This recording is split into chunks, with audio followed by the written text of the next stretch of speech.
I had a moment today of really thinking about like what is living, and am I doing that? And if you've followed me at all, I've been on this journey for 15 months, using my CBD business as my vehicle to really start a new life for myself and for my family.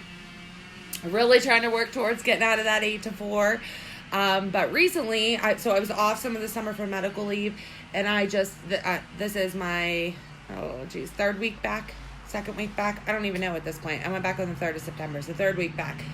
And I've had a lot of people come in and talk to me and say things real sarcastically, like, bet you're glad to be back.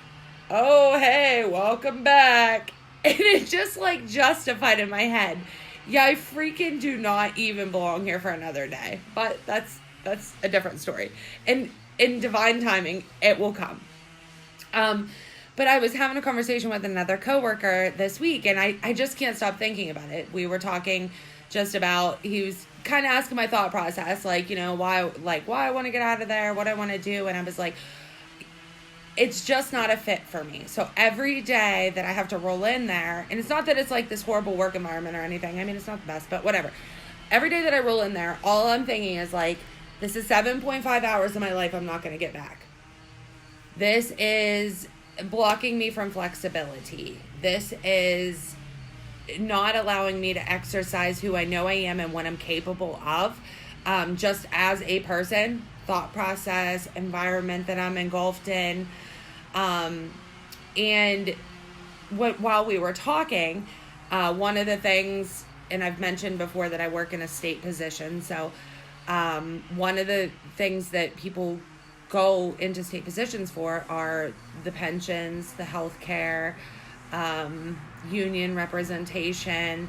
And he asked, wasn't I scared to leave all of that?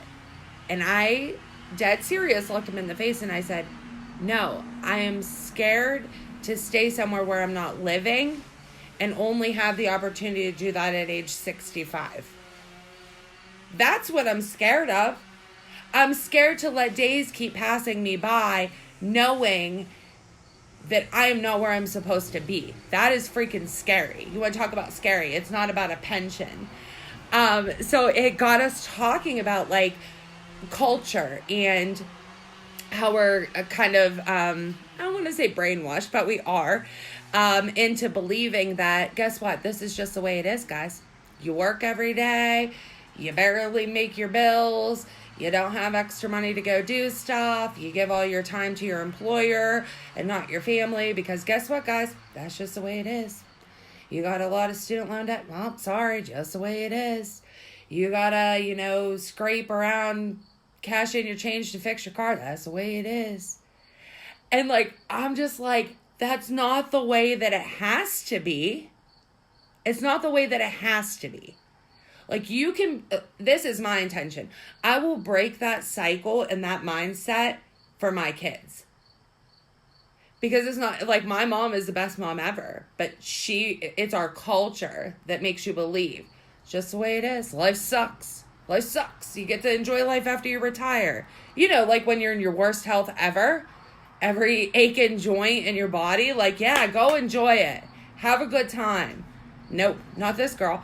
I'm going to freaking enjoy my life while I can, while it's important, and hopefully for the rest of my life, not just like you get to start doing that at age 65, which by the time we're at retirement, I'll probably be 72, but neither here nor there.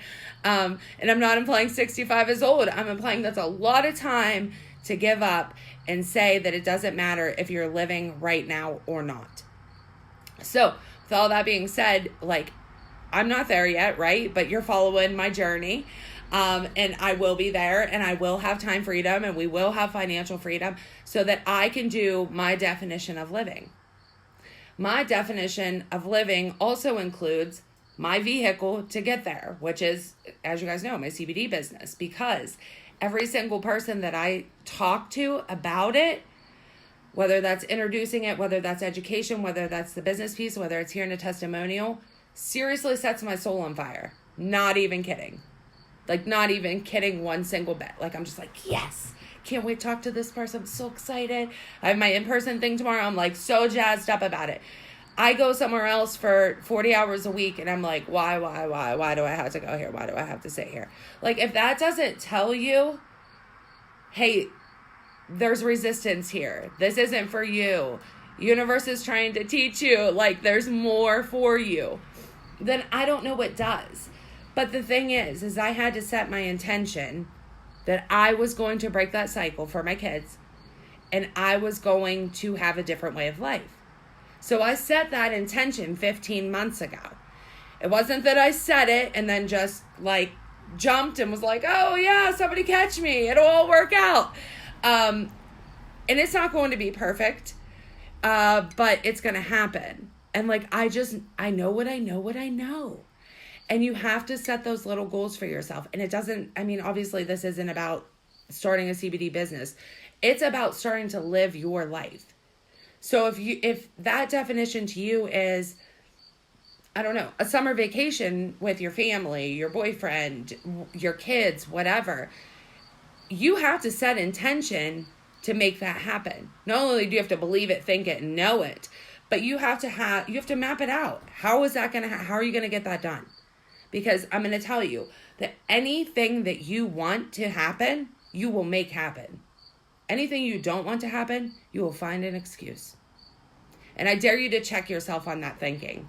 Super easy. I want to be skinny. Not really, because I make excuses every single day to eat crappy food. I mean, for real. People, want to have good fitness. But, if you really want it, you find a way to get your rear into the gym.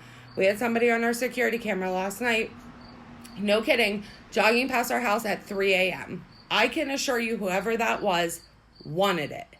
They found no excuse. They were up at 3 a.m. jogging. Not me, I was sound asleep.